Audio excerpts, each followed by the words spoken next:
किसी भी परमात्मिक प्रतिमा को या किसी श्री विग्रह को या कोई भी शालिग्राम जी हैं या श्री यंत्र हैं, जो भी आप रखते हैं, उनको स्नान करा लें तो भी ठीक है, नहीं स्नान कराएं तो एक छोटी सी स्प्रे बॉटल में गंगा जल रख लें, शुद्ध जल रख लें, या पंच पवित्र जल हैं उनमें कैलाश मानसरोवर का हो सकता है, गौरी कुंड का हो सकता है, सरस्वती नदी का उद्गम स्थल का जल हो सकता है, गंगोत्री का हो सकता है, यमुनोत्री का, कुछ भी।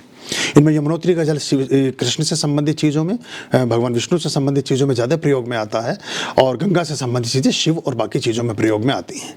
काली हैं तो वो भी यमुनोत्री के जल उनके लिए ठीक रहेगा, लेकिन अगर लक्ष्मी हैं तो गंगा जल आप स्प्रे कर दें वो भी चलेगा। और अगर एक दो लीफ केसर की भी उस जल में डाल लें तो और उत्तम माना जाता है और अच्छा रहता है। केसर बहुत तेज़ी से एनर्जी को पकड़ता है, वो बेहतर काम करता है, तो आप ऐसा कर सकते हैं। ये स्नान कराने के बाद आप उसको रखें। दूसरी बात आपने पूछी थी कि कितनी देर तक उसको रखें। एक होरा को व्यतीत होने देना चाहिए, पूर्ण प्रणाम के बाद या पूर्ण आहुति के बाद 40 मिनट तक हम प्रतीक्षा करनी चाहिए। उस स्थान पर जल्दी से झाड़ू पोछा ये वो सब नहीं करना चाहिए। और कभी भी जब जहाँ हवन किया है या जहाँ पुष्पार्चन किया है वहाँ झाड़ू वगैरह नहीं लगाते हैं, या झाड़ू रखते हैं तो फिर वो सिर्फ पुष्पार्चन को समेटने वाली झाड़ू होती है, उससे फिर बाकी घर में नहीं बुहारते हैं। वो सिर्फ एक कृत्य के लिए रखी जाती है। या हम जैसे चावल टाइप का या ऐसी कोई चीज़ रख लेते हैं, या कोई कपड़ा रख लेते हैं, साफ तौलिया या कुछ ऐसा, उससे पोंछ करके कम से कम 1 घंटा हम मोटा मोटी तौर पर मानते हैं कि खत्म करने के बाद 1 घंटे तक उसको यथास्थिति में रहने दें।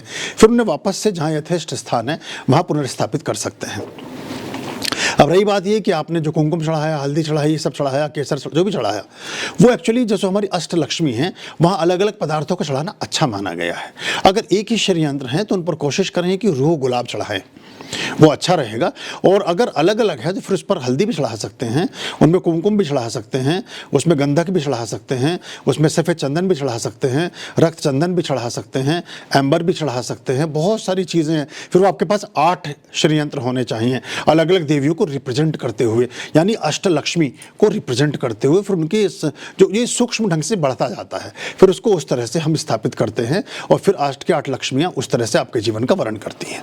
तो ये हम ऐसा करके कर सकते हैं। आर्याम अभयाम भज रे चित संततम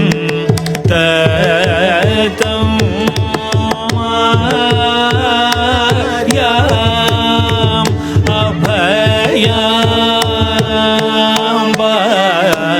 भज रे